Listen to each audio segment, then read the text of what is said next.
Hello. Hello, Maxine. I put some lipstick on today. Bye. Morning, Max. Morning, morning, morning. Good to see you, Shelley. Are we okay now, Grace?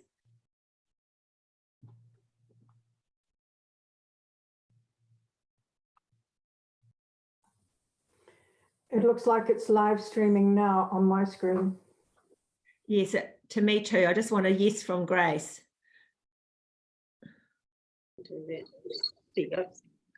Morning, Janet. Morning, Mary Ellen. I'm working out of my office and doing this on I've got my larger iPad back a couple of days ago and I've only done one Zoom on it, so I'm learning. So there we know nothing from you. Okay, all right. So tēnā koutou katoa and welcome to the meeting of Strategy and Finance today, the first one on Zoom. And I'd also just like to welcome Mrs. Maxine Moana Tuwhangai, who is our Manga Māori appointment to this committee. And I'm thrilled she's been appointed. I'm looking forward to working with you, Maxine. I'm sure everyone else echoes my views there. And before I kick off the meeting proper, would you like to say a few words and introduce yourself? Thank you, Janet. Tēnā koutou katoa, Mayor Ellen and all the councillors for the Waikato District and the staff who support the committee as well. So it's a privilege to be a member of the committee and I look forward to the opportunity to meet you in person. Nō tēnā koutou katoa. Kia ora. Okay, everybody. Now I just need to turn my phone on silent. Right, so we're ready to go. The apologies and leave of absences. I have an apology from Councillor Patterson. And just to note that Ms. Diaz, our CFO, can't join us today, but we have Colin and other staff supporting us instead of her. So is there any other apologies? I don't have any myself. Anyone else have any apologies? No. Can I have a mover, please? Councillor Church, seconded by Councillor McAnally. All in favour, raise your hand. Thank you. Carried. So confirmation of the status of agenda. We have a late item which you would have all hopefully seen. It came out last week. It is item 5.3, the COVID-19 analytics.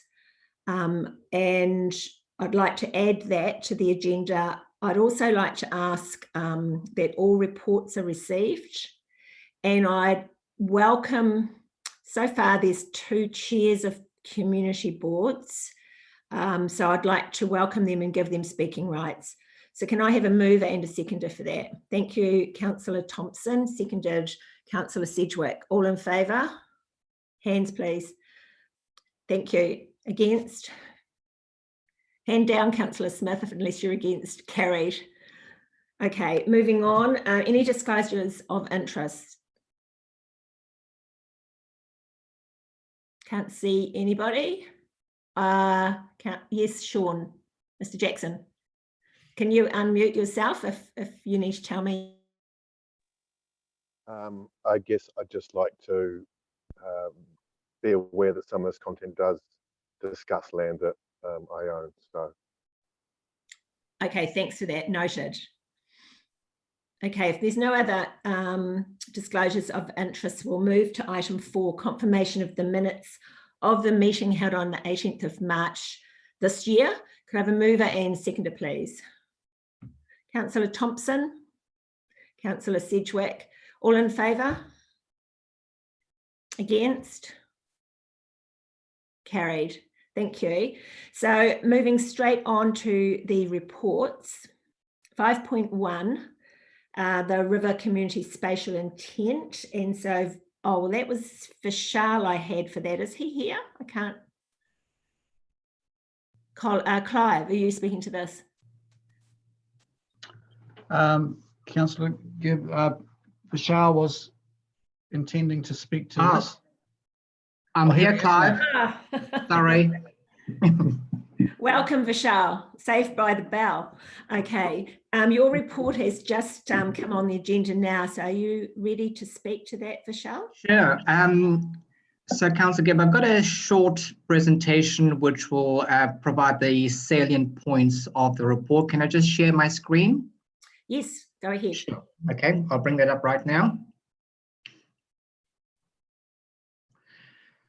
All right, so so a lot of you will recall that towards the middle of last year, we started the process of developing a river community spatial plan as part of the Hamilton to Auckland corridor initiative. We had a number of workshops with some of our communities, especially community boards and community committees around that time.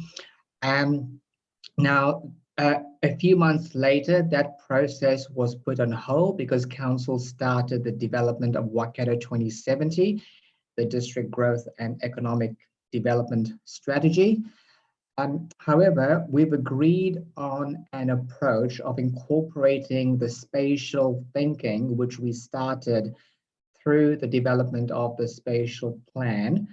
And I'll just share this with you shortly. But just to provide a bit of context, as you can see on the screen, the key focus area for the river communities essentially has been on a cluster of settlements, which includes Pokeno, Tuko, and Mercer up in the north, as well as Ohinawai, Huntly, and Taupori in the south. And I'll come back to Ohinawai shortly, Chairperson, and the Mayor may want to talk to this, especially in light of the discussions yesterday at the Future Proof Implementation Committee. So, as part of the papers today, and the other one is the Metro Spatial Plan, which I'll talk to, and the public excluded will provide an update from the discussion yesterday at the Future Proof governance meeting as well. So, in essence, as I've said, the process was put on hold in light of council commencing Waikato 2070. However, I just want to highlight a few key similarities between Waikato 2070 and the river community spatial intent, as well as some of the differences. Both the planning processes are very strong on the intensification of towns. As you will know, when you adopted Waikato 2070, it was done on the understanding that there will be intensive development in areas like Pokeno, Tuko, Huntly, Ngaruawahia, and Raglan. So those are acknowledged. And also there's a strong emphasis in both on public transport-oriented development, especially focused on connecting the key growth centers. And this is not necessarily just on buses or train, it could be both. So that's acknowledged in both the processes, as well as development funding its own marginal costs. And we touched upon this issue when we were discussing growth in Pokeno, especially on the eastern side of the expressway, in terms of getting developers to contribute towards the service connection for that area with regards to both transport as well as Three Waters. And we've also eventually reached agreement with regards to Taupori in the Metro Spatial Plan, the Hamilton Metro Spatial Plan, which I'll talk to a bit later. We've acknowledged that Taupori should be signaled as a future growth area for residential and industrial, which is aligned with Waikato 2070 thinking as well. Now, the next slide just talks about some of the key differences. And the first one is one of scale. The river community spatial intent is quite high level, quite conceptual. But at that high level, the thinking in Waikato 2070, in terms of the urban footprint identified, fits nicely within that macro context. So there is alignment within this difference, and that's a key point that we need to bear in mind. So the work, the thinking that was done through the river community spatial intent has actually informed Waikato 2070 as well.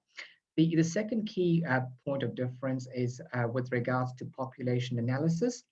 River Communities is based on a scenario, whereas Waikato 2070 is based on a more robust land capacity analysis. So it's really a more refined level of detail with Waikato 2070, which will really help inform, more local planning that needs to be undertaken, for example, town centre development plans. And then TUCO, in the River Community Spatial Intent, the central government partners were quite keen for us to start essentially giving regard to the upcoming national policy statement on highly productive land.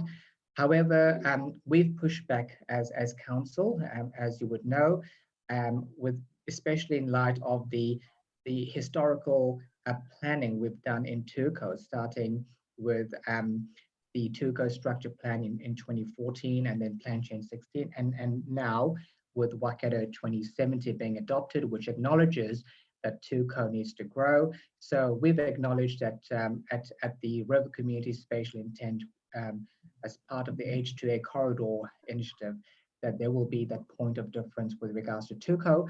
But we have a solution in terms of agreeing that for the River Community Spatial Intent thinking, we will just annotate to the areas for growth identified in TUCO as areas under investigation through the district plan review. And obviously we'll leave it to the district plan review for partners who have made submissions to thrash it out, which will be early next year. Waikato 2070, as I said, does support growth on high quality soils in TUCO based on the planning that has been done over the last 10 years. And then Ohinawai, so at yesterday's Future Proof Implementation Committee meeting, Mayor Allen and Councillor Russ Remington from the Regional Council had a very interesting exchange of words, which I'll leave Mayor Allen to talk about. But essentially, Ohinawai, in the River Community Spatial Intent, we did acknowledge the potential for Ohinawai for both industrial and residential aspirations. The Regional Council has been opposed to this all along. And obviously in Waikato 2070, that direction was endorsed and approved by council in terms of industrial and residential at Ohinawai, because this is quite important with regards to the future of Huntly as well. The Waikato Regional Council is opposed to it, and NZTA has also got a submission on this in the proposed district plan. Russ Remington was quite adamant yesterday at the Future Proof Governance meeting that his council is going to oppose this. He tried to get Future Proof to withdraw its submission of conditional support for especially industrial development at Ohinawai, but that was not passed.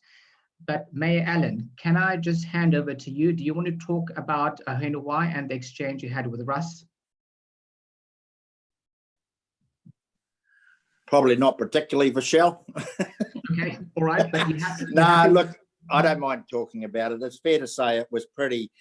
What did Councillor Beck say? It was a battle of the Titans yesterday.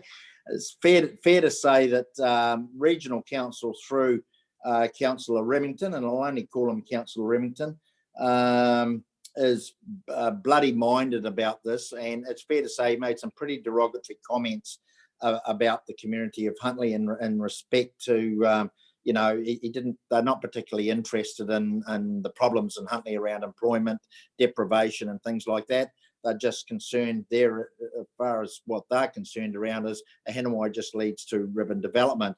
And they said there was lots of other areas in Huntly that could have been developed other than that. And of course, you all know that I live in that part of the world, and you all know that I'm a farmer, so I know the land and I've lived there all my life. And I talked to them about the honeycombing of the mining throughout the greater Huntly area, the topography of the land, the river, and everything else that goes with it makes it near impossible to develop anything close into and around Huntly. And I said it's always been my vision and that Ohinawai going north of Huntly is the only place you can actually develop and grow that community. And, you know, and I talked about the 1,100 permanent jobs that the Comfort Group alone would develop. And that's them alone. There's other companies that they're bringing with them, so that they would be on top of that. But there would also be a construction period with probably up to 500 people employed, and they just don't seem to get it, you know. And I talked about the relevance of employment at the moment and getting industry up and going, and I just reminded them of the fact that a lot of this has got national profile, this thing.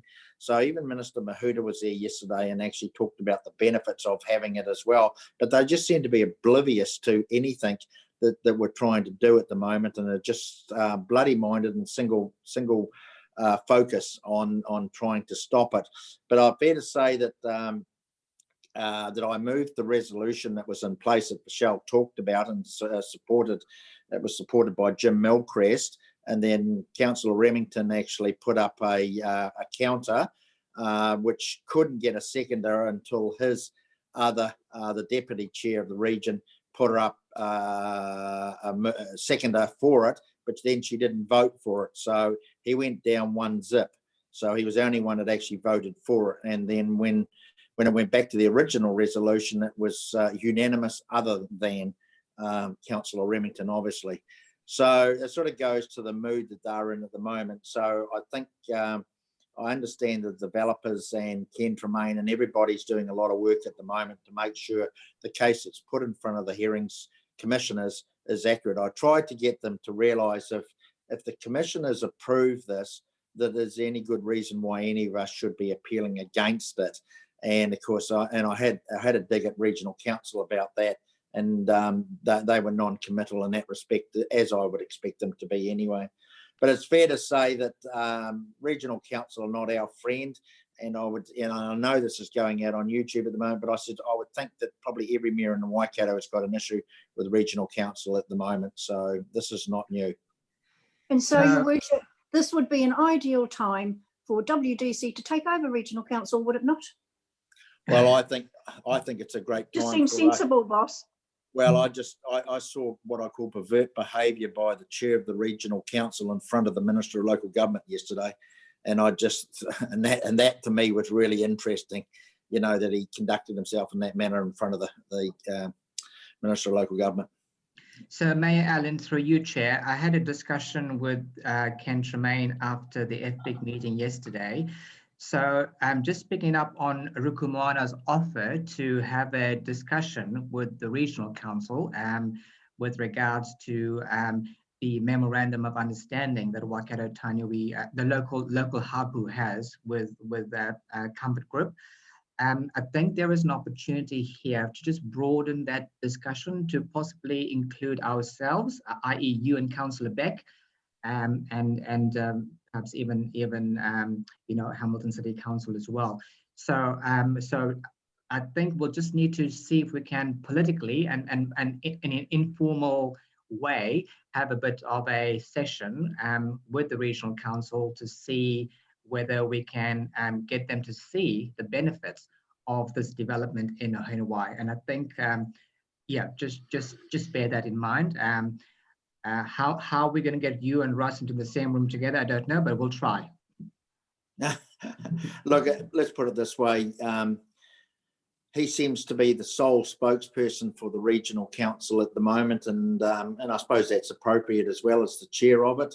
But at the end of the day, he is incredibly fixated on a number of things throughout the region at the moment. And as I said, a number of other mayors have got similar sort of problems with his infatuation on not allowing things to happen.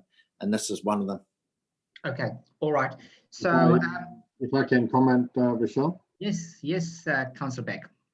Thank you. Yeah, just to say, I think it's definitely worth trying, because at the end of the day, as Mayor Allen has just alluded to, when Future Proof comes to the hearings or any other forum, surely it must be putting a position on behalf of regional council, which is, you know, by majority of the council rather than any one individual, including the chair. And as Councillor Katarona said yesterday, you know, there seems to be a bit of a lack of information that's come through to them on this.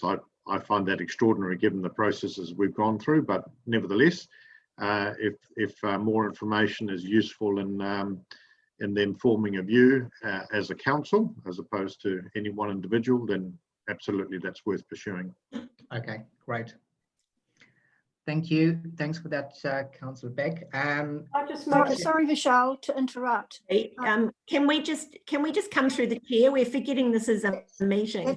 That's what I was trying to do, Madam Chair. I have had my hand up, but you mustn't be able to see it. Yeah. I just want to. No, not with the shared screen. No, yeah. So that's why I jumped in. Thank you. Councillor Sedgwick. Thank you. I just want to advise the committee that neither Councillor Gibb nor I are commissioners on the Ohaniwa hearing. Thank you. So are there any other comments at the moment before Vishal can continue? Yes, please, Madam Chair. Yes, Councillor If you don't mind. Yes. Could you acknowledge David White has now joined the meeting, and does he have speaking rights? Yes, he does have speaking rights, but I can't see him, Councillor Lynch, at the moment with the shared screen. So thanks. Okay, that's why I was trying to inform you. Thank you. So Vishal, would you like to continue? Yeah, I've just got 2 more slides, Chairperson. So I'll just go through. I'll just finish off shortly on this matter. So the other key point of difference with regards to the River Community Spatial Intent and the Waikato 2070 is with regards to long-term iwi aspiration. This relates in particular to Mary Mary, which, as you know, Waikato Tainui has a considerable amount of land just to the northern and northwestern side of Hampton Downs, which it aspires to develop for industrial purposes, but this is subject to a feasibility study. So in the River Community Spatial Intent, we're just saying that we're just acknowledging this aspiration, but it may be something that it's more long-term rather than within the next 50 years. And then Rotowaro, just outside of Huntly, which again, land owned by Waikato Tainui, which is aspires to develop for industrial purposes. The other key point is that there's an opportunity as well to have some further engagement with iwi with regards to wider marae aspirations, and that's what we'll be doing over the next few weeks through Future Proof. So that's an opportunity for some of these marae aspirations, albeit at a high level, because this is a high level plan to be recognized as part of River Community Spatial Intent. Now, those key aspirations related to Mary Mary and Rotowaro I've just mentioned are not in Waikato 2070 because they're more they're further out into the future, but that's another key point of. So, Madam Chair, in terms of where to from here. So in essence, yesterday's Future Proof Governance meeting agreed on the approach of incorporating the thinking that has been done thus far on the River Community Spatial Intent into the wider H2A corridor statement of spatial intent. And you may recall that Council adopted the draft of that document last year, but this draft will be updated again over the next few months to incorporate the Hamilton Spatial Plan as well as the River Community's thinking. So that will be done. Also, it is worth noting that at some stage in the future, Waikato 2070 will need to be updated, subject to the completion of the future development strategy, which is really phase 2 of the Future Proof review. And this will incorporate the Hamilton to Auckland corridor spatial thinking as well, both with regards to the River Community Spatial Intent and the Hamilton Spatial Plan. We also have the upcoming Waikato District Plan hearings and noted the conflict of interest regarding this that has been noted, but that's coming up, and that will need to also be, once decisions are made, that will have implications for the review of Waikato 2070. There are also a number of upcoming national policy statements. A significant one is that NPS on highly productive land, which will also need to be given effect to. And of course, the NPS, the regional policy statement review as well. Now, I also want to mention that We have a business case process underway with NZTA, Auckland Council, Auckland Transport, and the Regional Council for Southern Auckland, Northern Waikato, just to look at the growth in that sub-region and how that growth is going to be supported from a public transport perspective. So the point of entry, which is really the first stage of the business case process, has been approved by the NZTA board, and the staff will be working on the next steps in terms of getting a business case developed for that's Southern Auckland, Northern Waikato area. That will have important implications with regards to the areas we've identified for growth and how that's going to be serviced through public transport over the long term. So, Madam Chair, that's just a quick summary, an overview of the report. So, yeah, I'm happy to take any further questions or comments. Thank you. Yes, thank you, Vishal. If you wouldn't mind taking your screen down so I can see people. And just remember, everybody, we are being recorded live on YouTube. So if we can just come through me and I can keep a little bit more control. Now I can see you all. So welcome to David as well and anyone else who's joined. First question, Councillor Sedgwick.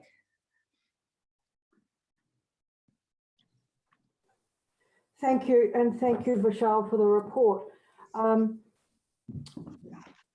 I note the discussion around Meremere, but actually I feel like I'm representing Middle Earth here because there's a lot of focus on North Waikato.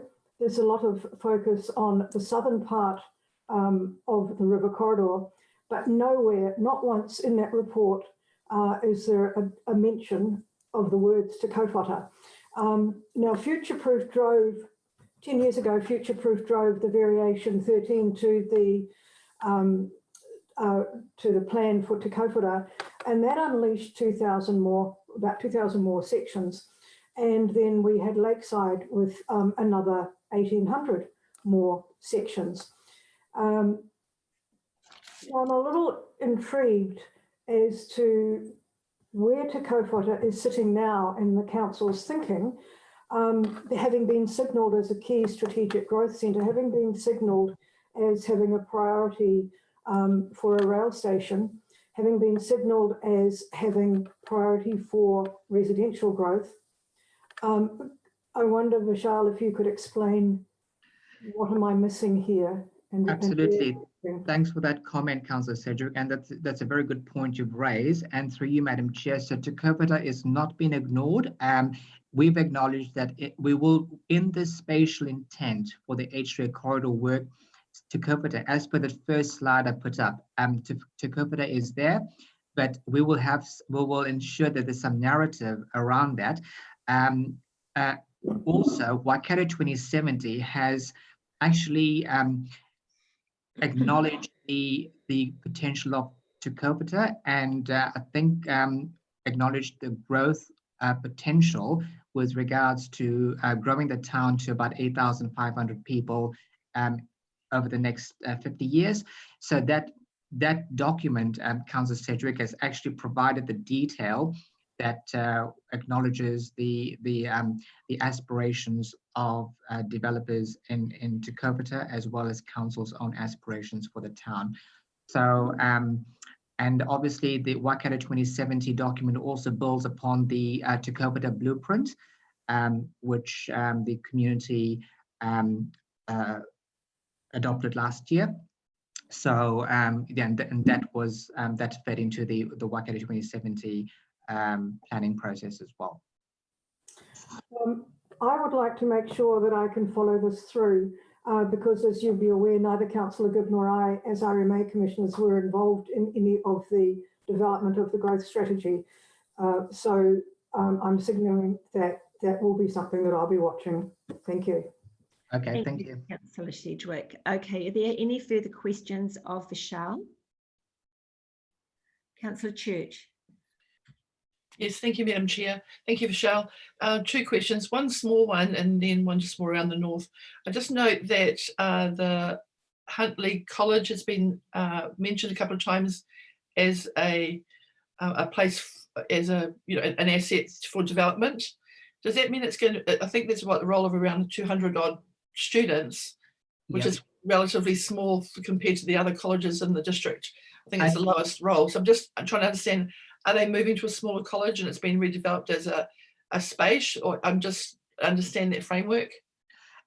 Through you, Chairperson. So, Councillor Church, the Minister of Education has indicated that it's keen to what it calls modernize Huntly College, or redevelop it into a significant institution to service not just Huntly, but a much wider catchment. So the spatial intent thinking is really just acknowledging that that aspiration of the ministry for Huntly College. It really sees it as a key transformation project in Huntly, especially due to its location, as well as a significance with regards to education and the building of skills in Huntly. So this is really acknowledging that aspiration which the ministry has put forward. Thank you for that. So I guess those conversations with the education department are also around the ones where the demand, the actual demand around, you know, I totally understand that's great, good for the Huntly College. I totally support that. But does it also mean we had in conversations around the pressures on those other colleges and schools where the demand and capacity is over? Is that those conversations also happening within that this planning framework with the education department? So through you, Chairperson, so Councillor Judge, absolutely. So you know, we've engaged with the Ministry of Education, the Auckland branch, which is responsible for the Northern Waikato. They are very au fait with the thinking that's happening with regards to growth, especially Waikato 2070. You know, it's an ongoing discussion, and you know, there will be an opportunity for the ministry to provide its vision for the Northern Waikato area. And there's also the issue of public transport. As you would be aware, the ministry has indicated or has a policy that if councils provide public transport, it will withdraw its service, especially important for the Pokeno Tuko link. But so we are engaging with the ministry on that issue as well. So there are discussions underway, but we will obviously keep you up to speed in terms of any development in that area. Thank you. And my bigger question through you, Madam Chair, was so there's a lot of planning going on, and it's all very good and busy, and to have a more holistic view from what I can understand what you're saying around these plans, which is really good. So my question is around the timing again, because and how we frame that to our residents and ratepayers, because with growth, are we got any timeframes around this? Because my feedback that I'm getting is that we're doing a lot of planning, but do we? So have we got any timeframes around, you know, some of these scenarios, like the point of entry issues, the growth issues, the South Auckland to North Waikato? Is there any timeframes around, you know, like putting these things clearer for our residents and ratepayers? So, Madam Chair, so at the planning team and Jim Ebenho is leading this process, is developing a planning roadmap, which will bring all of these plans together, and you will have a complete picture of timing and sequencing in terms of all these plans. But in terms of timing and sequencing at a community level, in terms of growth areas, that's incorporated in Waikato 2070, as you know, but there will be an opportunity in terms of how do we translate or implement that into, on the ground with regards to more detailed planning to explore what those detailed plannings will be. So absolutely. So, Clive, I'm not sure if Jim is on the call, but Clive may want to talk to that, but that process is certainly underway. Thank you. Okay, thank you, Vishal. Clive, did you wish to add anything before I go to Councillor Lynch, then Councillor Beck? No, Vishal covered it fine, Madam Chair. Thank you. Councillor Lynch. Thank you, Madam Chair. Through you, I'm continually disappointed that the Ministry of Education don't give any acknowledgement to Rakamanga College, which has a much bigger pupil role and is increasing. They've put out for tender for more classrooms, they've been bigger than Huntly College for a good number of years, and it's lovely to see that the Ministry of Education are going to put some money into Huntly College, and so I'll be really interested to see how they get the pupils to go there. So, Madam Chair, I've noted that comment, and I'll take it offline and maybe try and get somebody from the ministry to have just have a discussion with the Huntly Community Board and also the Onefaro-Tugo Community Board, so that can be arranged. I'm happy to take that offline. Oh, great. Thanks, Vishal. Councillor Beck. Yes, thank you. And I'll give a spoiler alert to Councillors Gibb and Sedgwick. I will just make a brief comment that overlaps with the district plan hearings, but I don't think you need to close your ears too much. I'll send that flag up. So just 3 points. The first one, Vishal, I just wanted to pick up on your comments re Tuakau and the coming NPS on high quality soils. I think what you said is 100% right, but I just wanted to clarify that as a council, we have in fact through the Waikato 2070 and the proposed district plan that's gone out, tried to give effect very much to the coming intent and desires, wishes of that high quality soil preservation through our district.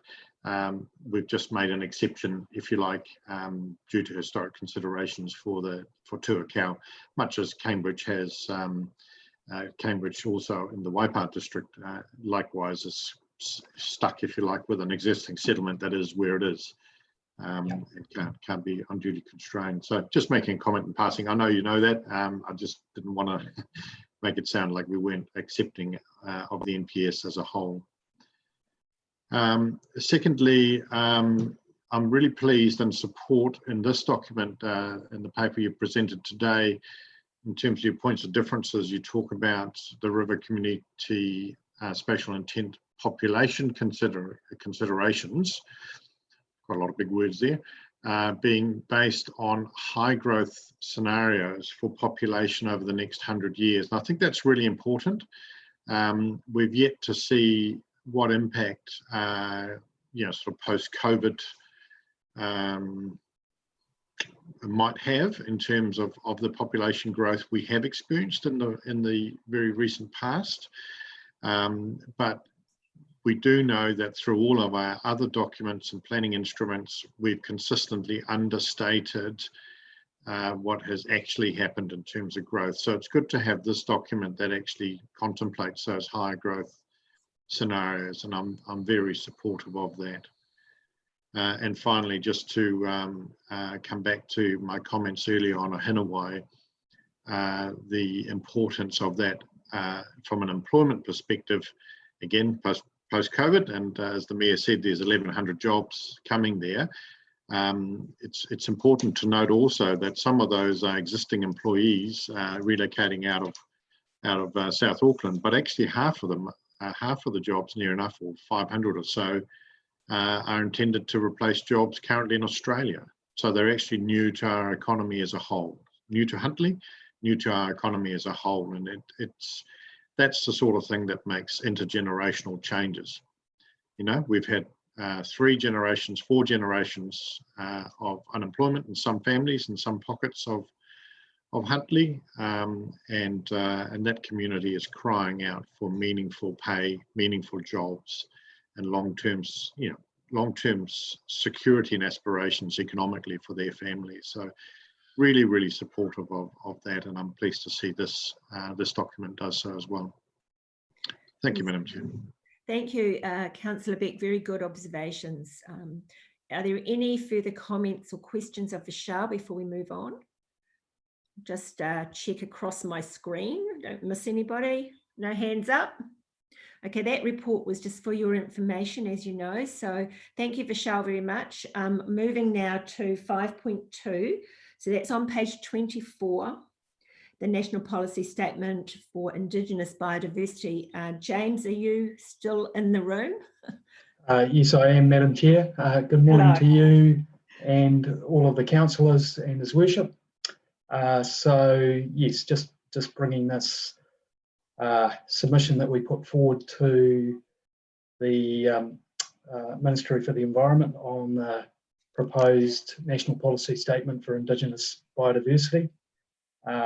In terms of a quick summary, what we put forward was support for the basis of the National Policy Statement, which is around protecting and managing and restoring the Indigenous biodiversity.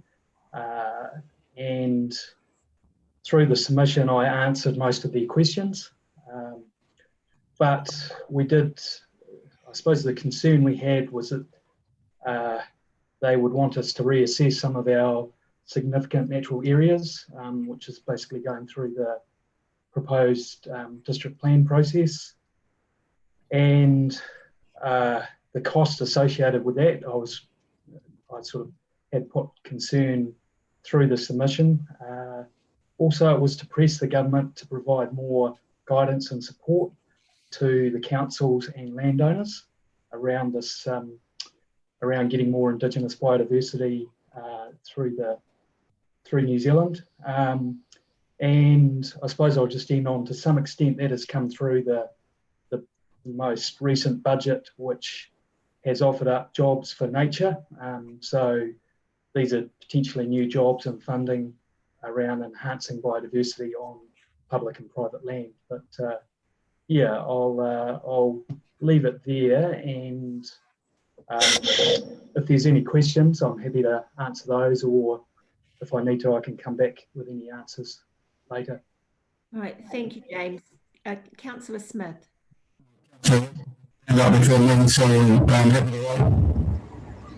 It was very crackly, but I think you said you were happy to move it. No. What I said was Councillor Wilson had his hand up. I'm happy to wait. Well, I'll go ahead. 2 points, please. No, just a moment, Councillor Smith. I don't know if everyone else is finding that crackly. Are you all? No. Yes, you are. Maybe move back a little bit from the screen or something. How about this? Yeah, perfect. Thank you. Off you go. All right. 2 issues. One, I raised my concerns again about the submission forum. When this was set up, the idea was that all these issues would be circulated to all councillors. If any councillor had an issue, it was to be fed back through and then taken into consideration by the submission forum. Council staff seem to continually go straight to the submission group and ignore the rest of the council laws in the council on this submissions. So I want that stopped, and whether we take this offline or not, but I register again my annoyance at the process. Secondly, I note that this is an RMA issue, and the policy committee deals with RMA issues. So I'm wondering why, whether it is even a point of order, but why such matters on the RMA continually get sent to this committee and not to the policy committee. Thank you, Councillor Smith. Can any of the team answer that for me about why it's come to this committee and not the policy? Through you, Madam Chair, I take responsibility for that. It was the delegations are still a little unclear. Speaking with Brendan, it does seem that we're within the delegations to bring it to Strategy and Finance. However, I think going back to Councillor Smith's comment, the intention is for us to move these through policy and regulatory. So we will revisit that and ensure that that does occur going forward. And if we can just give consideration to the first matter that Councillor Smith brought up, and we can discuss that outside this meeting. But at the moment, we have this recommendation. So are there any other questions before Councillor Eyre? Thank you, Madam Chair. Look, I by and large think you've done a fantastic job with the submission. I think you have well wrapped up the potential to escalate additional costs to council, and I see that being very problematic. And I also like the way you focused on the more of a non-regulatory approach and rather incentivizing landowners, because I think the reality being is there's a lot of private landowners that are doing good work in this space already. And I think we need to really focus on working alongside the landowners and getting on board with them to actually work in partnership to do that. So I really like the way you've focused on that. Just as a broad statement, and obviously it doesn't require a response, I wonder with the implications of this policy statement on reducing productivity for farmers essentially, and what impact that may have on land values and subsequently on our rates. I don't know. That's something to maybe to note for future. Thank you. Well done. And I'm happy to move it. Thank you, Councillor Eyre. Noted. Do you want to comment, James, or just carry on? Oh no, I'm yeah, I am conscious of the reduced productivity if some of these areas effectively get locked off for farmers. And I know some of the submissions that went to government were around that. So people had sort of done good work and protected some of these areas and then were effectively losing, you know, a third of their farm without really any compensation. So I'm not sure if that quite comes through, but I think that will be an issue that they do grapple with. So yeah, hopefully that's okay. Sorry, I put something up there. Right, thank you, James. Councillor Wollerton. Yes, thank you, James. I also felt it was a very interesting read, although it was long. Just very, yeah. And I would also support it. And I sort of feel there is a movement out there to plant Indigenous native trees. People are certainly going along that line. There was just something that I probably didn't pick up, that the tide has turned and people are certainly looking to plant back to nature. So especially in little spots and areas of the farm that aren't useful. And there certainly is definitely a move to go back and get back to nature. So I'd just like to, to make that point. So thank you very much for your report. I'm happy to second it. Thank you, Councillor Wollerton. And Councillor Sedgwick. Thank you very much, Madam Chair. I support Councillor Smith's statements on that. And to Mr. Morgan, no shooting required of the messenger. But I would have thought when something says policy, it probably does mean policy. And I'd like to just raise the upcoming, which James mentioned, the upcoming NP National Policy Statement on highly productive soils and the regional policy statement, which is coming out. And could we direct those to the appropriate committee, please? Thank you, sir. So thank you, Councillor Sedgwick. Any other comments, Councillor Church? Thank you, Madam Chair. Just note on page, just give you a reference, 36, the question 30, which is C.7, consideration of climate change on biodiversity management. So the question, I have a couple of questions around it. So that's asking with councils to promote the resilience of Indigenous biodiversity to climate change. And we've said that we don't agree. I understand the answer, but I really want some more framework, because I think, and even in our answer, I think we could have perhaps framed that in that we want to partner up with this climate change resilience rather than saying that we disagree with the statement. So just a little bit more clarity around it.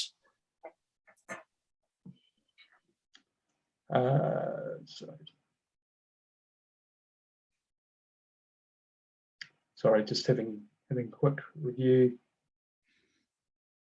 Yeah, I think it was more around the regulatory side. So that's, yeah, I mean, climate change is quite a long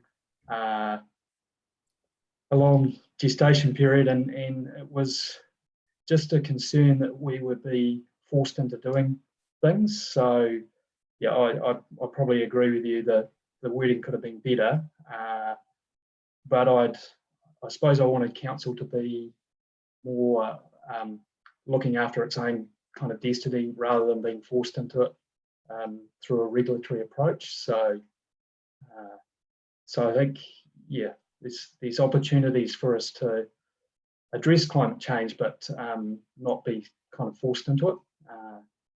It's my answer. So, but I'm happy to discuss that with you offline and do a bit more around that. Yeah, sure. And I guess it's, that's a conversation we continually have around, and I think the words now are like climate resilience, climate rather than climate change, that we've been discussing in workshops and things.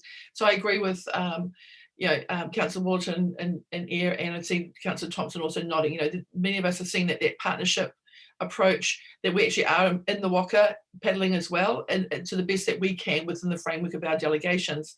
I thought that was kind of where we're at, rather than, so I hear that was good response to be a little bit more conservative with our responses back submission, but I think maybe a little bit more clarity around where we go forward around resilience and climate would be helpful to us as a governance, and also perhaps operationally. So I like what you've said in most of what in that comment, really. I think it's been thoughtful. So it's really just that forward direction. So thanks, James. Yes, thank you, Councillor Church, and thank you, James. And just to note, we do have our Climate Action Steering Group, and these things will be discussed in another forum. So have we any further comments before I put the motion? Just checking my screen, everyone, I don't miss you. Okay, so on page 26, we have the recommendation. My mover is Councillor Eyre and seconded by Councillor Wallerton. So I'd like to put the motion. All in favour, please put your hand forward. Thank you. Any against? Abstentions? Carried. Thanks very much, and thanks, James, for all your work. Thank you, Madam Chair and councillors. Thank you. Okay, so moving now to the additional report 5.3. So Mark, are you representing this, Mark? Yeah. Yes. Thank you, Madam Chair. Thank you, Mark. Cool. So just a few key high-level points, Madam Chair, Mayor, councillors, and then I'll pass it over for any questions or discussion. Firstly, I'd like to acknowledge all the staff that participated in helping with the outreach program from a number of parts of the organisation, gave up huge amounts of time to do that, and quite difficult process when at home, calling businesses and calling households who are obviously going through a tough time. And to all the households and businesses that participated, it's a pretty overwhelming sort of size or cohort of respondents. So without that, we wouldn't have this data. So just in terms of a few top line points, firstly, obviously the effects on the Waikato district economy are going to get worse before it gets better. We have had this false economy effectively created through the wage subsidy scheme, which is about to come to a close. The ability for businesses to participate in the second round of the wage subsidy program is going to be significantly curtailed in terms of the levels of revenue that they will have to show to justify that. The effects across different sectors and households aren't kind of geographically confined, and nor are they confined to certain sectors of the economy either. So it's quite widespread. We're looking at, I think, probably a 12 to 24 month period of time in which those different sectors will experience difficulty, and we will see a rise in unemployment and a rise in business closures. And I think that's really important to be mindful of. So the third key point is this cooling off of the construction market or industry, and that's really important in terms of the district and also the council's revenue. And that happened long before COVID, but our sort of estimation is that COVID is going to increase the fall of that over the coming months, and with aspects related to liquidity and the like. Generally, the respondents were hugely positive about hearing from council.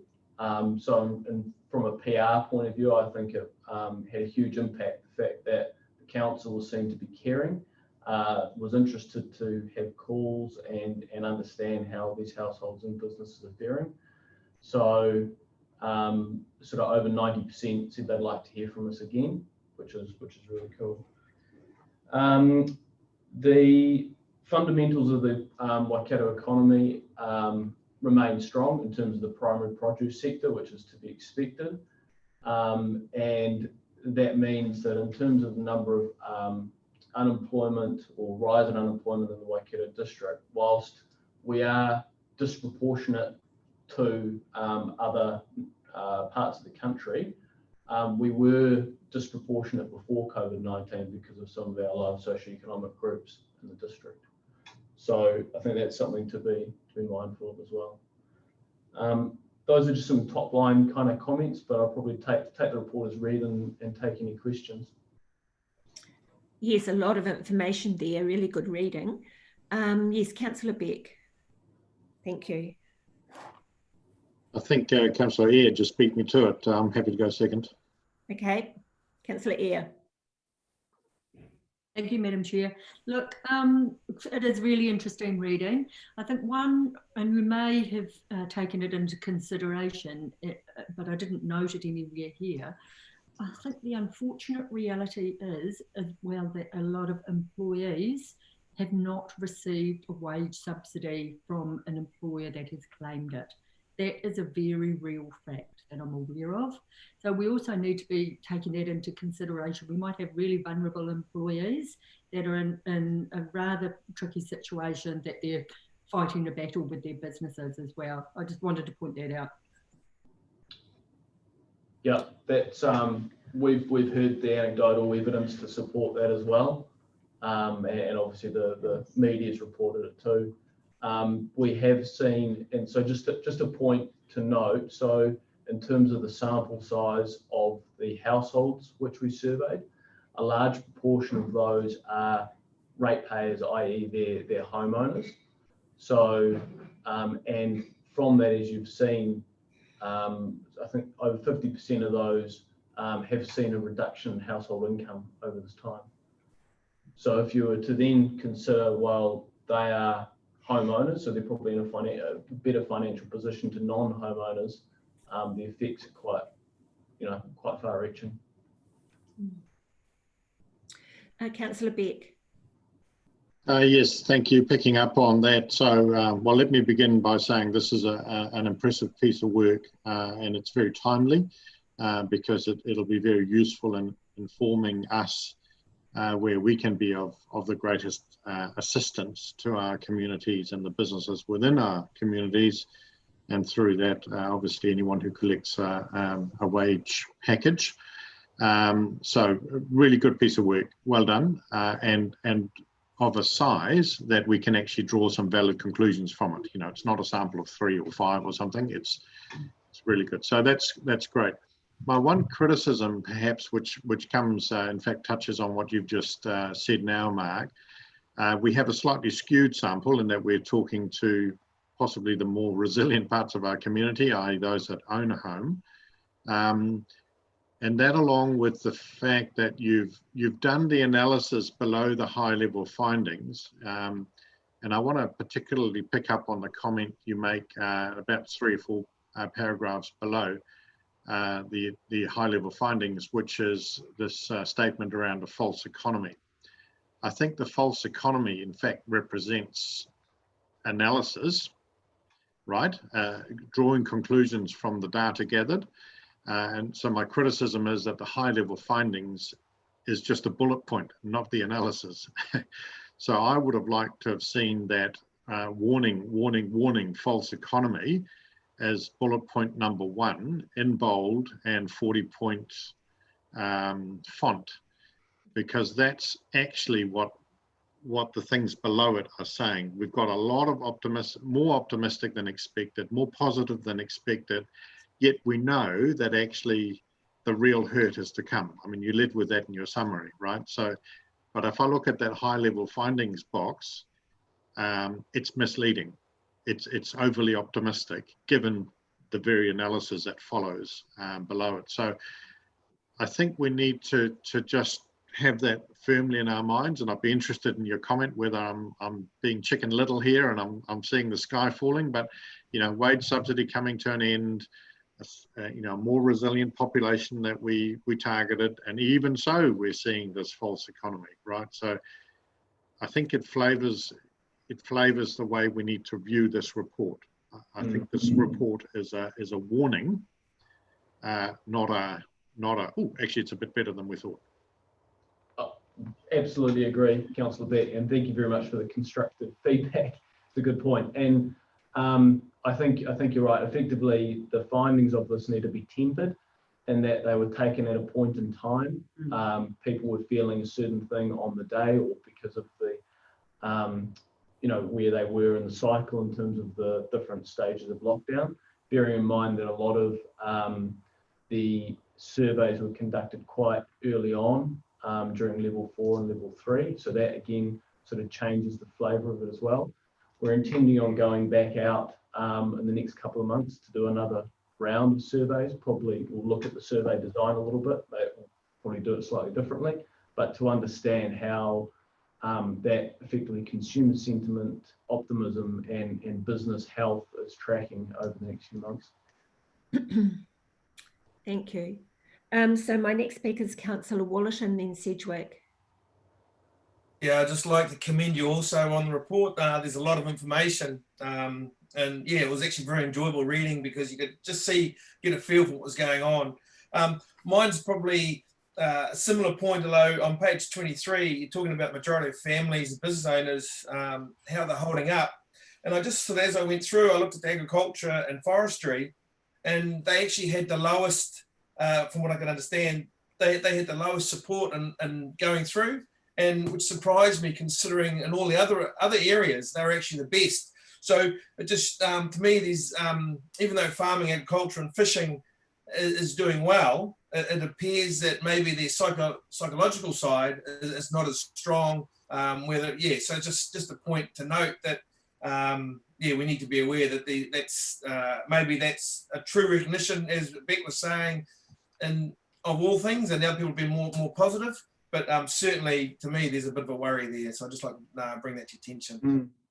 Yeah, no, very good point, Councillor Wilson. And certainly there are sort of anomalies in some of the data in terms of high optimism or high use of the wage subsidy versus then people laying staff off, and I think that's kind of a similar thing here we're seeing in terms of that agriculture, fisheries, farming sector. We're seeing a bit of a hangover from the drought. We're seeing a bit of issues coming through in terms of commodity prices around logs, milk, export issues there. So that's coming through in this. So it's not a direct effect of COVID-19 or the lockdown, but it is very real in terms of the effect it's having on those sectors. Thank you. Councillor Sedgwick. Thank you. Thank you, Mr. Davey. This is exactly the sort of report I would expect from you, as in meaning a top quality one. I have a comment and a question, and my comment relates to page 8, where you talk about it's important that the council provides certainty and confidence through its activities. And I note you comment on favouring local businesses when awarding contracts, and this is something that we've talked about for a very long time and seems to go in fits and starts. So I hope what we're seeing here is a renewed desire to really stick with this. And my question is relating to your high-level finding of 83% of businesses accessing the wage subsidy. Would it be your intention when you go out in your next survey to ask how many of those businesses have actually had to pay the wage subsidy back? Because I'm hearing anecdotally that many are paying it back, and it would be interesting to know how that is working in the Waikato as compared to where I'm hearing it. Thank you. Yeah, thanks, Councillor. I think on your last point in terms of that data, that's something we can attain from Ministry of Social Development and find out what that picture looks like for the district. Absolutely. Right, we're moving now to Councillor Lynch. Thank you. Thank you, Madam Chair. Yeah, good point, Councillor Sedgwick. That'll be interesting to follow up on that. There's so many things I'd like to discuss in this report, which obviously time constraints, but absolutely brilliant report. I'm so impressed with all the work that you guys have done. I was one of the lucky recipients to be surveyed. So that was really interesting. I don't think they anyway, it doesn't matter. What I was concerned about a couple of the questions and staff were a bit concerned with my answers until they clicked on to who I was. But I'm a little worried about us diversifying from our core business, and this pertains to some of the questions, and where the funding will come from to help with employment and training schemes, because the framework of our delegations, I fear we're going to spread too thin, and I don't know where we're going to get the money from to cover all the bases that the survey would like to cover. I feel we're delving into areas that aren't our business, and we can support businesses, but focusing on projects or things that create employment really isn't that's not our core business. I just worry about how we're spreading ourselves into the social development area. Yeah, thank you, Councillor. I might pass to Julie to answer that. Thank you, Councillor Lynch. Absolutely take on board. I think the key to what has happened is the reliance on true collaboration and working in partnership with other agencies. So right now we have 2 members of MSD that are looking to join us so that we can ensure that our communities and our business in the communities also have access to the right level of financial support as well as training and employment support. So we've been very fortunate as a result of what has happened to find that it's not reliant on the council to fund these programs, but they are reliant on the council for the local knowledge and expertise. So in order to be able to address those issues that sit in our community, MSD want to be a part of what we're doing. I note that you're doing, thank you, Julie. I note that you're doing your next survey, I think in July. Yes. Do you think you'd be better to put that back a month or so? I think it's too soon after this particular survey to see the differences that are going to happen. Yeah, at the time, Councillor Lynch, we did think about going at the end of or the end of June, early July, but because it was related to the wage subsidy, the first phase of the wage subsidy. Obviously, there has been an extension for the wage subsidy, although we don't expect that every one of our businesses will be able to acquire that and secure that. So we'll certainly take that on board and your thinking on board, and we'll rethink about what we need to do. Yeah, I think you might be better to go to August or September. So we've got a better balance of how many businesses are surviving. Yeah, thank you. Yeah.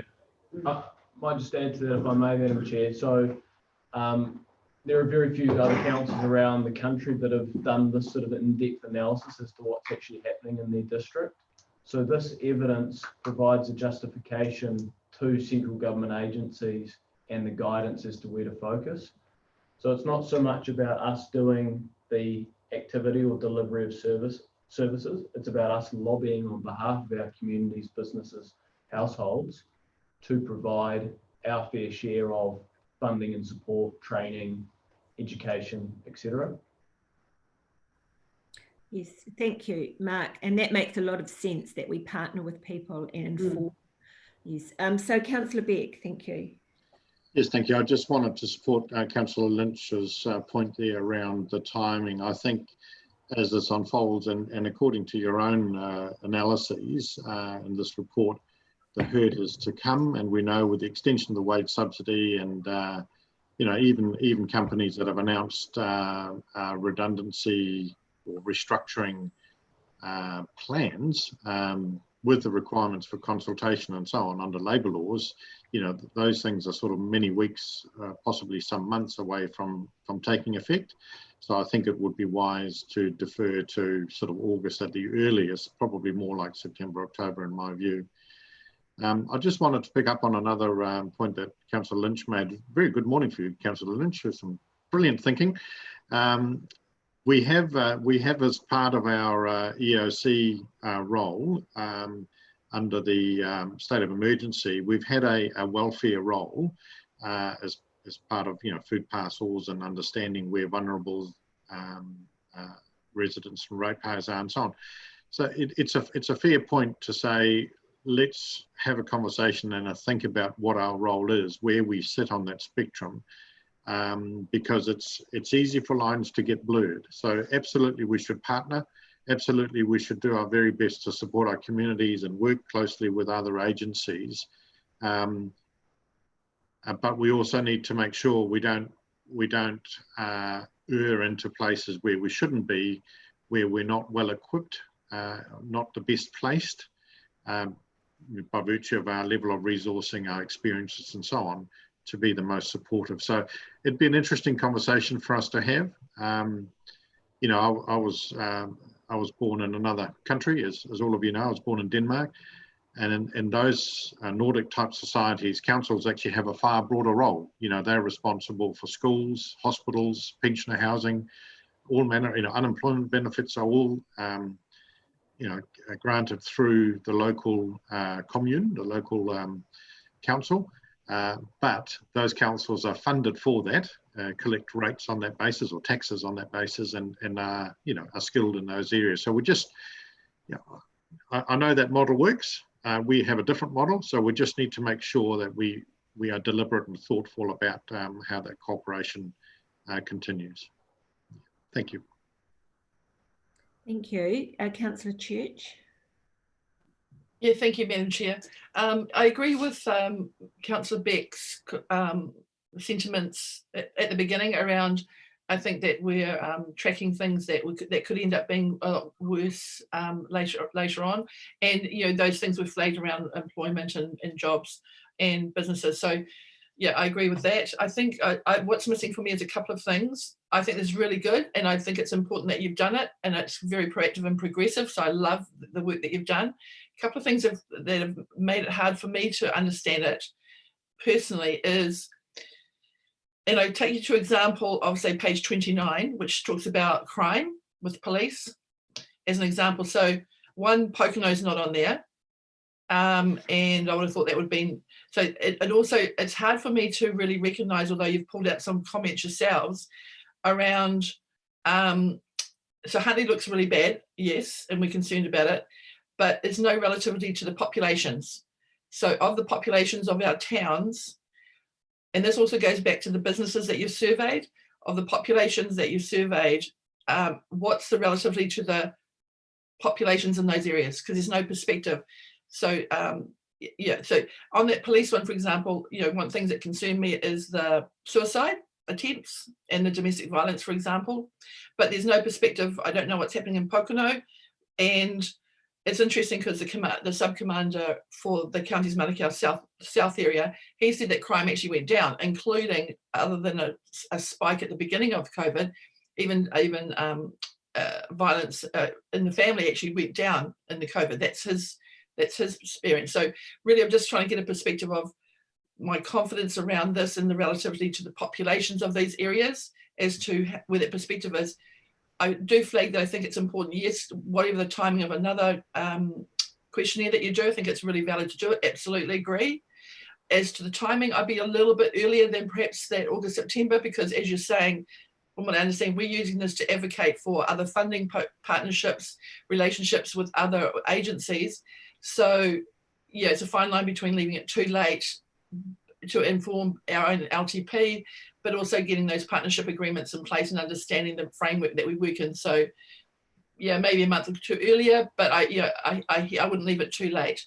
The other thing I just wanted to query as feedback is the split of pie chart for the businesses. So it says that you talk to the Hamilton metropolitan area, from what I'm just trying to find it. But then I think that's on page, location breakdown, that's it, page 14. So it says the Southern Community, Waikato Plains, Hamilton metropolitan area, but then our pie charts are all about Waikato district. So I'm not sure whether there's nearly half have come from that area. So did that include Hamilton City, or was it just a framework of our general area on the outskirts of the area? And that's what I come back to, the percentage of businesses and surveyed within our district, and that, you know, that the follow on. Okay, thanks, Councillor. I'll work through those questions from the top. The proportionality relative to population is a really good idea, and we can definitely look at that. The data we've got is directly from NZ Police, so we'll go back and see if we can get some specific data for Pokeno. It is a little bit hit and miss, so you know, we've kind of cobbled together what we've been able to get our hands on, but it's really good ideas. The timing, I think probably based on this discussion, we need to go away and think about when that optimal timing might or might not be, and then come back to this group perhaps. Where the survey respondents resided was based on what they told us over the phone. So we were calling only people who were in the Waikato district. Right. So if they talked about Hamilton Metro, it means they're probably in the likes of Te Kowhai or Tamahiri or around Hamilton, because that was their sort of town that they assimilated with, related to. Right, and yeah, thank you for that. And just lastly on that, you might want to improve that. You can take on and you'll do the survey again. But also, I'd also like to make sure that we actually can do comparative analysis over time. So yes, making sure that even if it's not quite the ideal question, that we actually then have apples with apples rather than apples with pears, feedback just from that research point of view. So you understand about that in terms of research. So yeah, but thank you, really good piece of work, very proactive. Thank you for the information. So I have 4 more speakers and then we'll wind this up. Be Councillor Thompson, then Eyre, then Smith, then Lynch. So Councillor Thompson, please. Oh, kia ora. Thank you, Madam Chair. And thank you to staff, to Julie and Mark and team for providing us with this report. I know you guys were really busy during the lockdown getting this information, so really appreciate it. And it's good to have some data to be able to work with. And I just really wanted to thank you, but also support what Councillor Beck and Councillor Lynch have said earlier. With regard to the timing and just being really cognizant of those that we've missed out. You know, I referred to, I guess, David White's digital poverty information that he sent to us earlier on, and just wonder how we can access those who are really struggling in the coming months. And I know that's probably not our role necessarily, but Julie, it was really good to hear you saying, you know, working with organisations like MSD, so then we can ensure that we are partnering, but also putting the people that live in our district in contact with organisations that can actually support them outside of us. What I just would like to say also is, you know, going back into our business as usual as an organisation, you know, about staff resources and capabilities, moving into the next phase of doing another survey of this nature, whenever that might happen, and those outcomes and what information we're going to get back, and continuing the work that we had in play prior to our lockdown. So just I hope there's some work being done on looking after staff, and being able, you know, for you guys being able to continue doing the work that you need to do, plus doing all of this other work on top of that. But once again, just thank you all for the work that you've been doing. Kia ora. Thank you. Councillor Eyre, please. Quickly, 2 seconds. All I ask is you consider when you're looking at the resurvey timeline is the general elections as well. When your general elections are, it's obviously going to impact on business confidence as well. Very good point. Thank you. Councillor Smith. Thank you.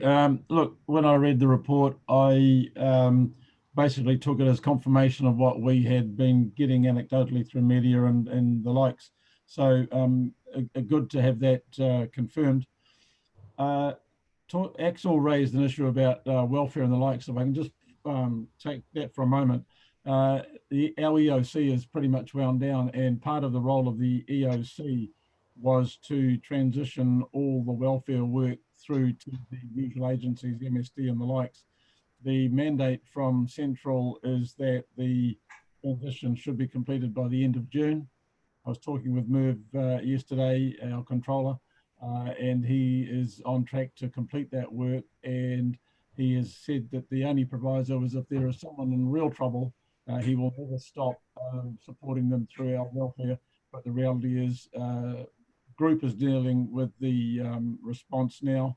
Our EOC is pretty much wound down and all staff back on board, but the welfare side of supporting individual families and the likes will transition by the end of June. That's really what I wanted to clarify for everyone. Thank you. Thank you. Councillor Lynch, final word.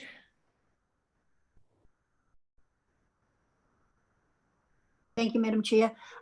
As I said at the start, this is such an excellent piece of research and it's such a big report. I honestly feel, since we're at level 1, that the councillors need to have a workshop on the results of this survey, that we can help staff with your next survey. I think we could have quite a bit of input into where you're coming from. And I think we need to discuss it more fully because, as I say, this was such a really good report and so interesting. Some of the stuff that's come out of it, like I take exception to the police report that crime's gone up in Huntly since we had the shutdown. How did they get out and do those burglaries when no one was allowed out on the road? No, I just found the report so interesting. I think councillors need to workshop it so we can thrash it out a little bit more. Right, thanks for that, and we'll wind that up now, but thank you, Mark. And as you see, everyone's commending your work and your team, so if you can pass that on, that would be great. And Julie, thank you. Thank you, everyone. Yes, Mr. Quinn, you wanted to say something. Yes, thank you. Look, I just wanted to draw your attention to the fact that we plan to share this report and its findings with the community. Obviously, it's now on a public agenda. When I saw the report, I thought there would be huge public interest in it in terms of people who are working in this space. So we've prepared a media release for issue today, but I just wanted to raise that with councillors so that you understand, that we want to share this information, that we believe there's public interest in doing so, and that we'll do that today. Thank you. All right, so moving on now. 1 minute, Clive. Yes, you can. Thank you, Madam Chair. Look, I just wanted to take the opportunity, again, obviously to thank Mark and Julie and the team behind them bringing this to you. But for council, this is because of the decisions that you have made as a council around supporting Gearing for Growth and Greatness as our way to deliver on your vision, livable, thriving, connected communities, because the Gearing for Growth and Greatness approach enabled us to stand up an analytics team, which was new for us. So in a way, your decision to do that is leading to this as an example of the sort of evidence-based work and decision-making that we can support you in and going forward, and you will see more of this type of analytics work being done for you to help you in that decision-making capacity. So well done to you. Thank you.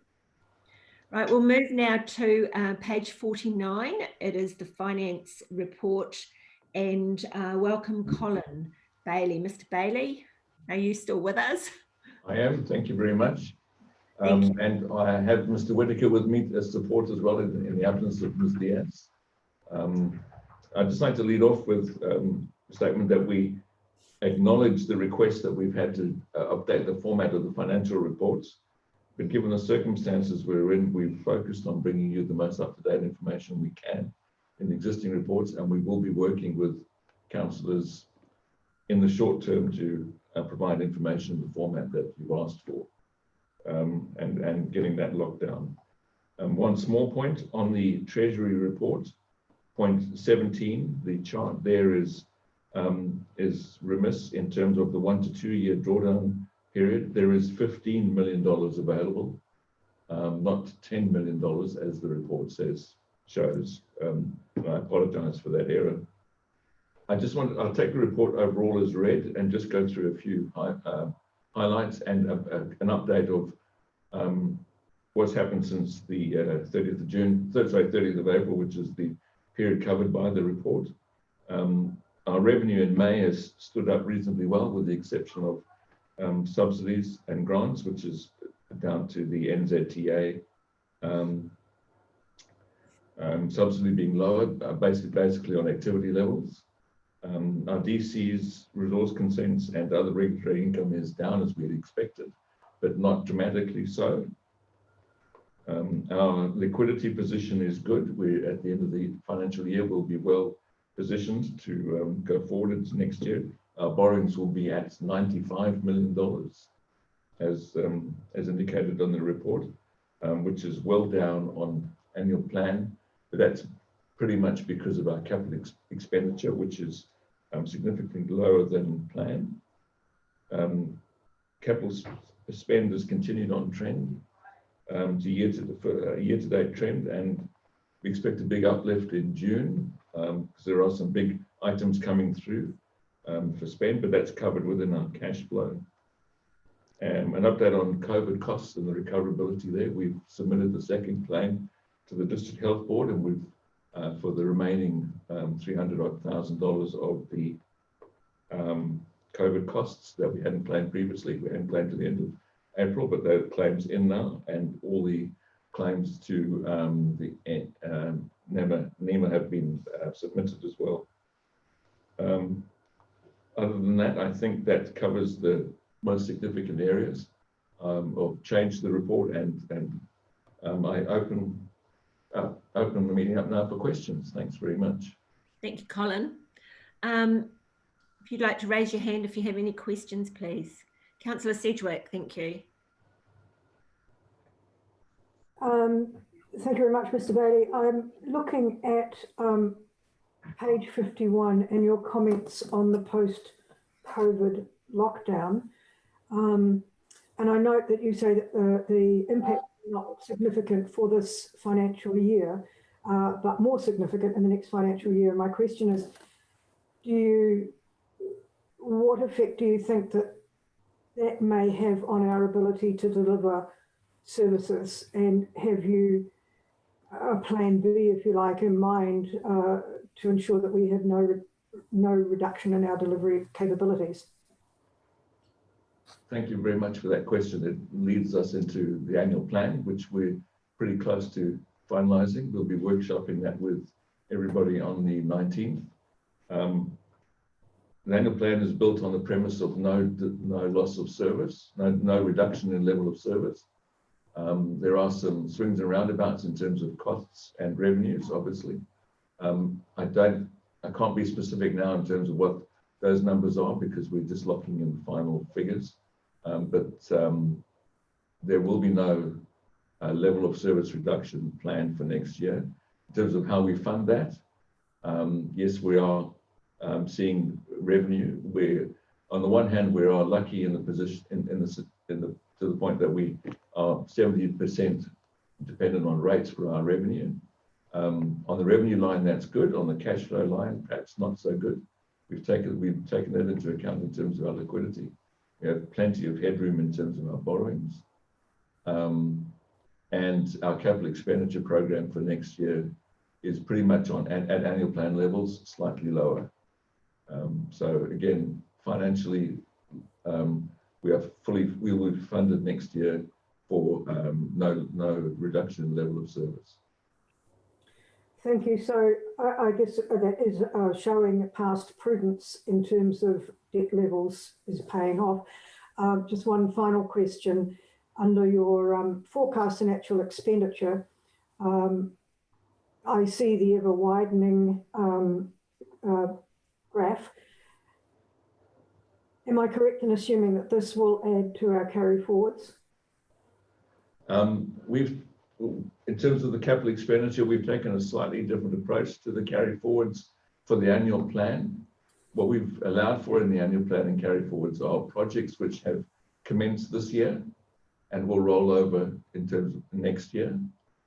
That doesn't mean to say that those projects disappear altogether off our long-term planning. That will stay there for that. But in terms of the actual spend for the calendar year, of the annual plan calendar year, we've taken in the carry forward values of, as I said to you, the projects which straddle the 2 years, and taken a reasonably conservative approach of what we can deliver, what we've got capacity to deliver, and also prioritize those projects going forward, and allowed for those in the annual plan next year. So to answer your question, the annual plan next year will be, the budget will include a large proportion of the carryover, so you won't see such a huge amount and such a big gap in the graph, if you like, from annual plan figure to actuals and forecasts. Mr. Whittaker.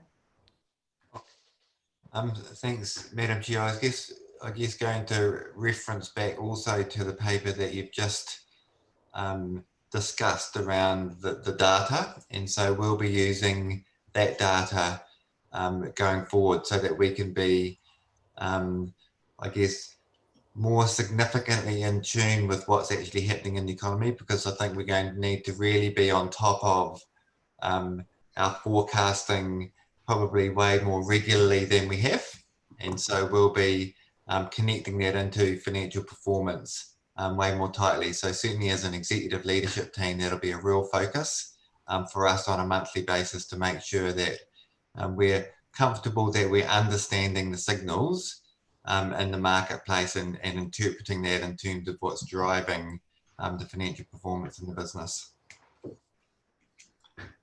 Thank you, Councillor Smith. Thank you. Talking about the annual plan, I'm not sure who to direct this to, but Mr. Bailey, maybe you in the first instance. With this reforecasting or whatever, the annual plan, if it's altered to a significant level, it has to go out for consultation. So are we under the understanding, because the 30th of June is only a few, 20 days away, we are not changing our annual plan to the level that it requires public consultation? If not, then how are we proposing to have the annual plan in place before the end of the financial year? Okay, I got the first part of your question, Councillor Smith. No, we're not planning to go out on consultation, with the exception of one small water targeted rate, which I think all councillors are aware of, that we've gone out to about 180 owners in terms of their water usage, and they haven't been metered, so we're reinstating the temporary water usage targeted rate. In terms of the changes to the annual plan, there's nothing in there that triggers the consultation in terms of our significance policy. So we've been through everything with a fine-tooth comb. At this stage, we're still on plan, through you, Madam Chair, still on track to go out with our currently planned LTP rates increases, etc. So that is correct. We're still on track for that. Yes. Thank you, Mr. Whittaker.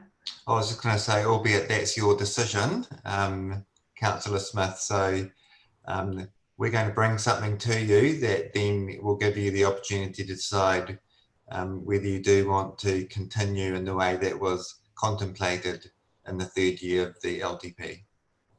Thank you. So that's on the 19th of June, I understand. Councillor Beck.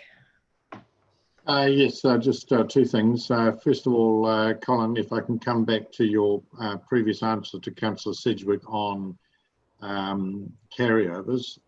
Did I understand correctly that the way in which you treat carryovers in our financial reporting may therefore have changed? It may be expressed in a slightly different way than previously has been the case?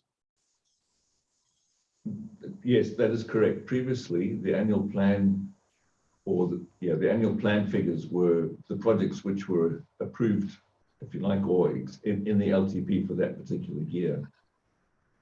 If projects were in progress the previous year, and they were rolled over till the next year, that was added on to the annual.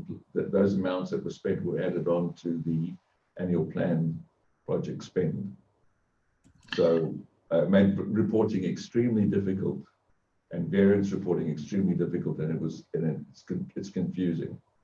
Right. So we've tried to streamline that now. I'm confused by financial reporting generally, not just in this specific area. So one of the things I rely on is being able to see when things change or when there are exceptions, I suppose, is a shortcut way to understand what's in front of us. So I'm aware of quite a lot of work happening under General Manager McCulloch's brief in terms of reprioritising and making sure we've got the right projects still in the plan to do.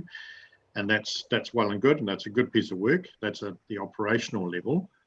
But at the financial level, I guess I'm putting it up there that perhaps we should attempt to report apples with apples, as well as the new oranges, if I can put it that way, in the first instance. And then when we all agree to move to oranges as the more appropriate way to do it, then we do so. But I'm just concerned in the changeover that we might just lose sight of something. So that's just a general point. I guess that's for others to support or not as they wish. I have a second question, which is in regards to your at a glance comment on page 52, I think it is. It just triggered something for me. You talk about income is tracking below due to the sort of late arrival, if you like, the late vesting of roading assets. And it struck me, Colin, that we've actually got quite a lot of roading assets to be vested to us as the expressway is complete, really right from where I am here in the south at Tamaheri right up to sort of north of Huntly, many $1 million worth. Now we might treat that as income, but it's not actually money, is it? It's not money, it's not cash, and yet the moment it arrives, we'll start having to accrue cash for it in terms of depreciation and maintenance and so on. So I'm just, I guess, asking whether we've got a bit of a ticking time bomb here with things arriving, significant millions, more than the 38 you've talked about, arriving late this coming financial year, perhaps the year after, at a time where actual cash coming in may be down, as you've referred to, due to post-COVID type scenario. So just wanting some commentary on that, if you could. Okay, if I can answer the first comment on the first part of your discussion there about the capex plan. The figures that we've putting into the annual plan come from Roger's team. It's not just a finance exercise that we've done this change. We've worked very closely with Roger's project managers and his budget managers, and we're all on the same page in terms of what goes in the annual plan. So that we're consistent across that approach there. In terms of the vesting assets, your vested assets, you're 100% correct. The annual plan is built on the basis of the assets are vested. There's a large value of assets are vested this financial year. So particularly with contracts of partnering and roading, that the costs are in there for maintaining those roads or doing whatever work they need to do on the roads during the annual plan year. And the assets will be, again, part of our asset base and revalued and depreciated accordingly. And as the depreciation comes through to the reserves, those reserves will be used for maintenance, etc., going forward, or the replacements. But we have that covered in the annual plan year. So I guess, Madam Chair, my question was, we've been conservative, more conservative than normal, question mark, in that we know that we've got a higher than normal amount of assets arriving due to the completion of the expressway, and a lower than anticipated, not lower than expected cash income due to post-COVID. That's my question. Are we being conservative? Yes, we are being very conservative in terms of our liquidity and our borrowing requirement going forward, yes. Thank you, Colin. Councillor Church. Thank you, Madam Chair. And thank you, Councillor Beck. That at a glance, I picked up similar things to you, so I agree with it. Just a little bit more detail. around just on that at a glance as an example, one thing I brought up before and flagged, and I know we've had this discussion, is that most of this report, but not all of it, is framed around this time last year and now this year, as opposed to our budget, KPI performance, and what we anticipate as a council and organisation that we should actually have been doing. And to me, I think that's very important, that we actually understand the performance of what we anticipated, rather than just doing actual to actual, because that's a benchmark potentially of mediocrity. Not just, I'm not flagging this for this organisation, but it just gives no perspective of how we feel that we should be going and what we're actually doing if we just do comparative year to year.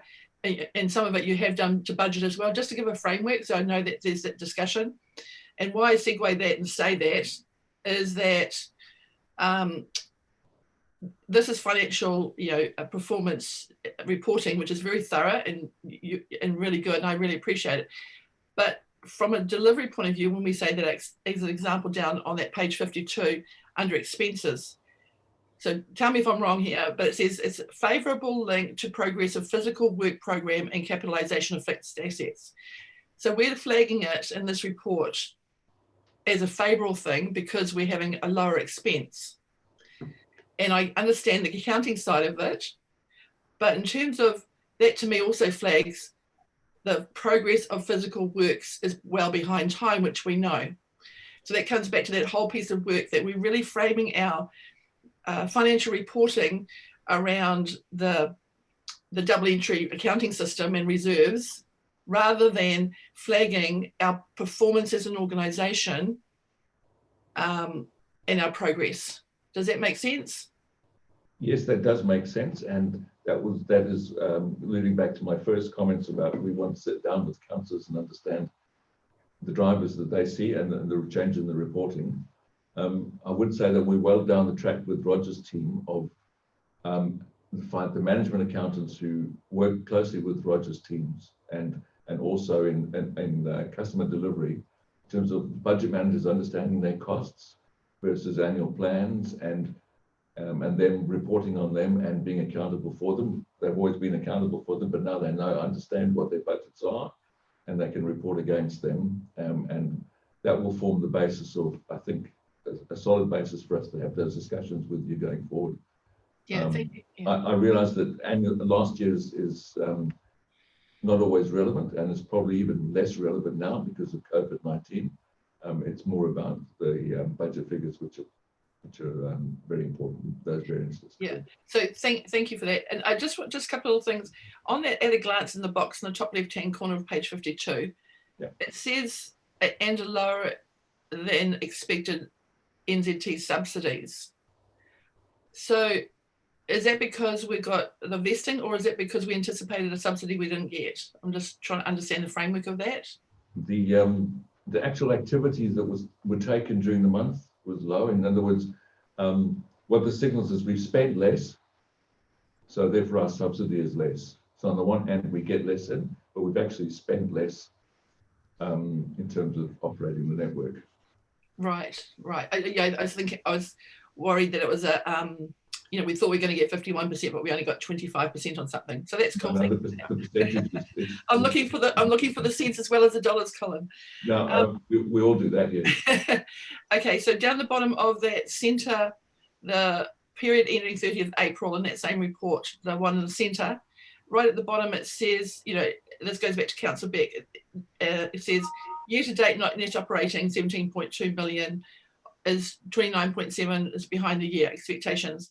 But just framing that example, actually that might be the right one, is you're framing that vesting of the highway back to us, okay, and that's the delay of the timing, which is carried forward into all these projects. So I can't actually take that piece of information out and then look at our performance, obviously.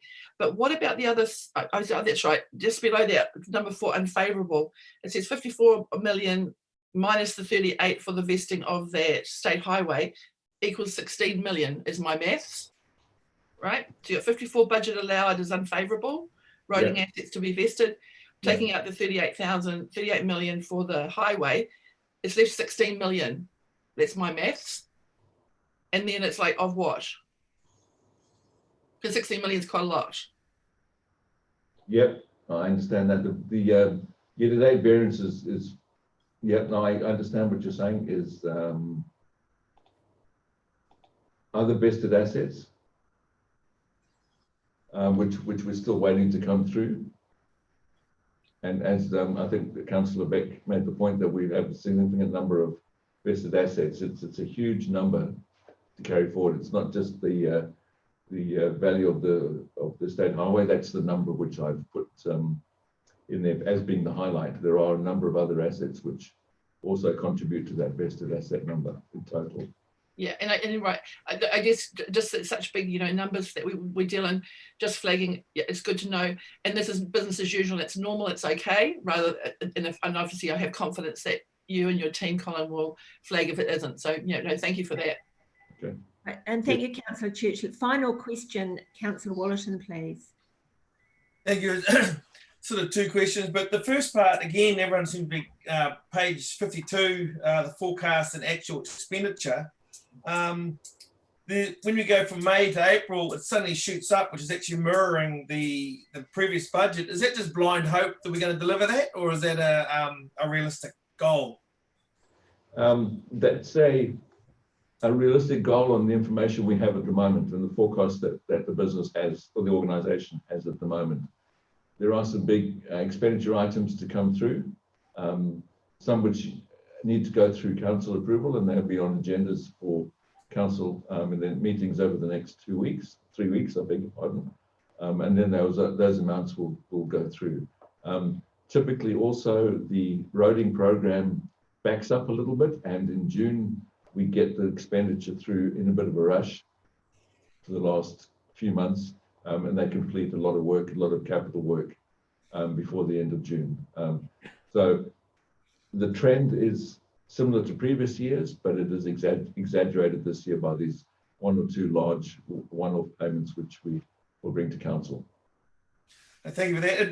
And, something I sort of struggle a little bit with is the not delivery, and we're telling our ratepayers that we're going to deliver this thing. Does that mean if we're not delivering, are we overcharging our rates?